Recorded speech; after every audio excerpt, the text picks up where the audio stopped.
Sementes de fé.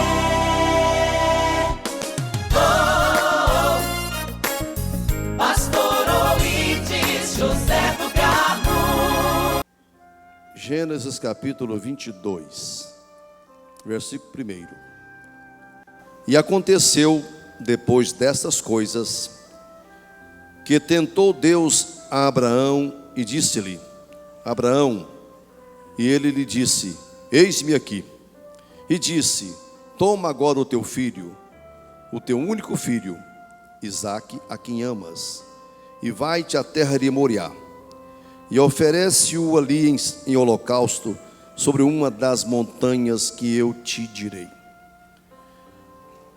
Verso 9: E vieram ao lugar que Deus lhes dissera, e edificou Abraão ali um altar, e pôs em ordem a lenha, e amarrou a Isaque seu filho, deitou-o sobre o altar em cima da lenha.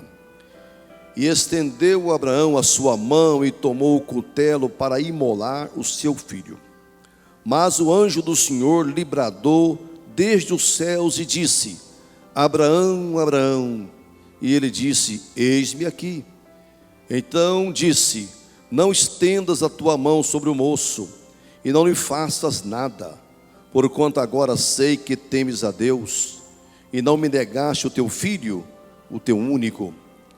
Então levantou Abraão os seus olhos e olhou, e eis um carneiro detrás dele, travado pelas suas pontas no mato. E foi Abraão e tomou o carneiro, e ofereceu em holocausto em lugar do seu filho. E chamou Abraão o nome daquele lugar: O Senhor proverá. Donde se diz até ao dia de hoje: No monte do Senhor se proverá. Deus abençoe. Assentai-vos.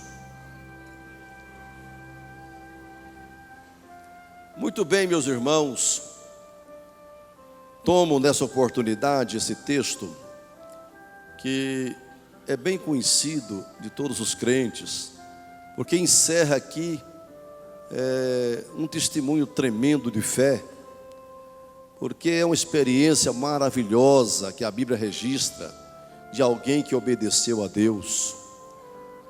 E eu quero falar um pouco hoje nesse texto aqui. Aqui nós temos em primeiro plano para destacar aqui, irmãos, que Deus tem toda a autonomia sobre nossas vidas. E o Senhor pode eventualmente nos conduzir para certas situações que momentaneamente a gente vai entender ou pensar que é algo negativo, que aquilo não é uma coisa boa, mas que lá na frente você vai colher os frutos da ação de Deus. A Bíblia diz que Deus não tenta ninguém para o mal, Deus só tenta a pessoa para o bem. E a palavra aqui, tentou Deus Abraão, na verdade, seria mais correto dizer: e provou Deus a Abraão, experimentou Deus a Abraão. Esse homem nunca falhou no seu relacionamento com Deus, porque ele é o pai dos crentes, né? É o exemplo de um homem de fé, de obediência, é Abraão. Desde a chamada dele lá na Mesopotâmia, né? Deus chamou, e a Bíblia diz que pela fé Abraão obedeceu e partiu para uma terra sem saber para onde ia, uma terra que receberia por herança. Agora, na altura da vida de Abraão, já na sua velhice, Deus experimenta ele, prova a Abraão a autenticidade da sua fé, da sua obediência. E a primeira palavra que Abraão diz diante do desafio de Deus foi esta aqui: Eis-me aqui. Nós estamos com essa prontidão toda? Deus espera de nós essa prontidão quando Ele fala conosco. Eis-me aqui, sem saber o que vem depois. Ele já diz: eu estou pronto. Porque conhecia Deus e sabia que Deus sempre que aparecia para ele é para dar uma orientação, é para que ele pudesse crescer, porque Deus falou no passado lá: Abraão, andando em minha presença, você vai se tornar perfeito. E agora é mais um momento que Deus iria aperfeiçoar esse homem, iria conduzi-lo à perfeição. Vocês estão aqui hoje, eu estou aqui, Deus está nos aperfeiçoando através do ensino da sua palavra. Mas às vezes Deus dá lições práticas, que nos custa muito, né? Que dói bastante. A Bíblia não relata, talvez para nos poupar. O hino diz lá, profunda dúvida entrou em Abraão. Mas a gente não pode entender que entrou dúvida nele. Ele era um homem de fé. Mas que ele ficou em agonia, ele ficou. Qual pai, desafiado a oferecer o seu filho em sacrifício, ia fazer uma coisa natural? Não, lhe custou alguma coisa. Custou muita agonia. Talvez o velho Abraão se curvou aquela madrugada toda diante de Deus em oração, sem entender no momento o propósito de Deus. Porque Deus estava provando ele, testando ele, tentando ele, experimentando ele. E Deus não falou, olha, eu vou te experimentar. Deus não fala isso.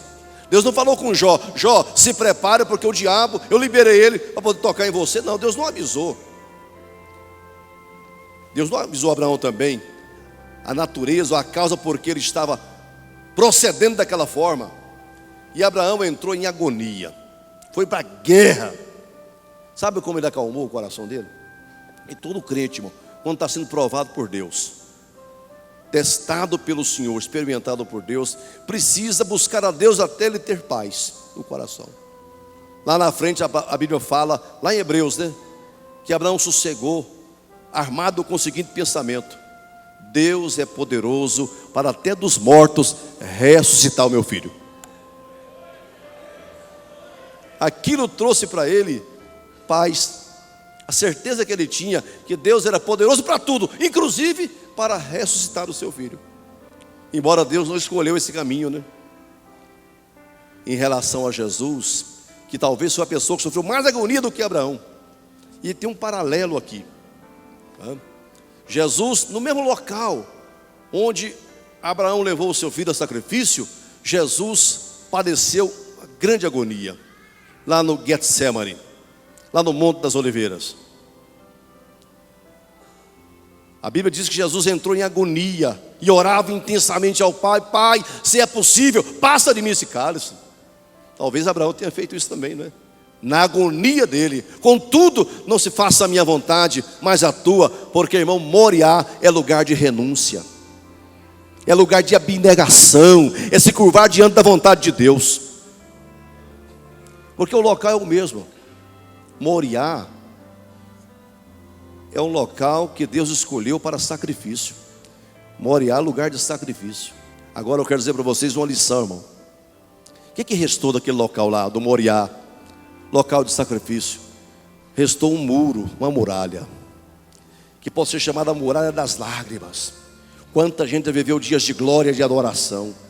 Moriá é lugar de sacrifício, de adoração a Deus. Uma vida daquela nação servindo a Deus, adorando a Ele, naquele mesmo lugar. Começou com Abraão, com Davi, com todo mundo adorando a Deus, o próprio Jesus ali. Agora só restou uma muralha que é chamada a muralha das lágrimas. Muito pouco para quem já adorou demais, muito pouco para quem já cantou muito, muito pouco para quem já contribuiu demais, muito pouco para quem já adorou a Deus a vida inteira. Agora só resta um resquício do que foi aquele local. Eu não estou falando com gente aqui e não quero insinuar isso, mas quem sabe a sua vida hoje se reduz a uma muralha de lágrimas, a um muro de lamentação, só lembrando de glórias passadas, de toda aquela glória que Deus levantou através do sacrifício de Isaac e que seguiu, porque o local é o mesmo. Não resta quase nada. Quem sabe você já viveu um momento de glória, se adorava mais do que adora, cantava, contribuía, servia, frequentava, era mais, testemunhava mais. Hoje só existe uma pálida reservazinha do que já foi a sua vida espiritual.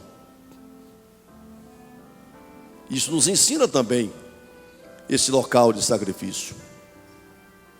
Nós não podemos deixar reduzir a nossa vida. Deus escolheu um lugar para você servir a Ele, escolheu um tempo nessa terra para você viver para a glória dEle.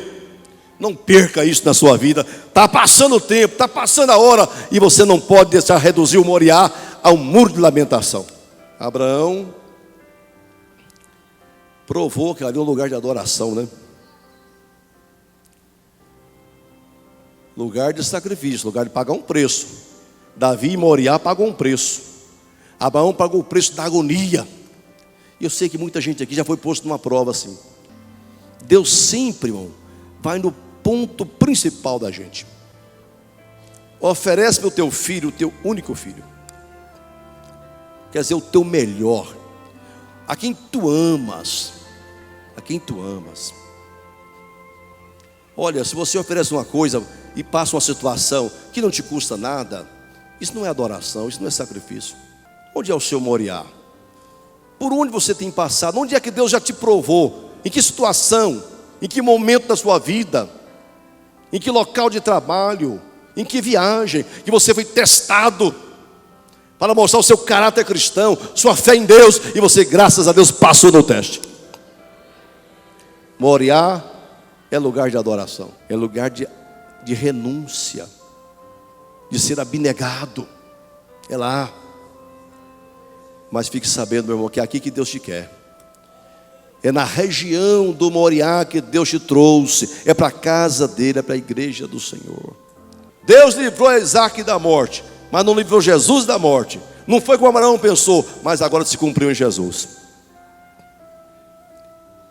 Certamente Jesus falou: meu Pai é poderoso para até da morte me ressuscitar. Então eu vou para frente, eu vou enfrentar o sacrifício, vou enfrentar a morte. E fez isto mesmo, e o Senhor no terceiro dia ressuscitou. Interessante que Abraão no terceiro dia chegou ao Moriá, né? E no terceiro dia Jesus ressuscitou-se. Que nesta noite Deus possa fortalecer a nossa convicção. Deus não tenta ninguém para o mal. Não, ele só tenta para o bem. O diabo é que tenta para o mal, né? Que cria oportunidade para pecar. Deus não cria nenhuma oportunidade para a gente pecar, não. Ah, foi Deus. Não foi Deus. Deus testa você para o bem. Por isso que a palavra diz: feliz o homem que é provado. Porque quando ele é provado, passa pelo teste, ele sai mais fortalecido dali. E sai glorificando a Deus. O diabo tenta a gente para o mal. Deus tenta a gente para o bem. É muito diferente. É muito diferente. Que Deus te abençoe em nome de Jesus.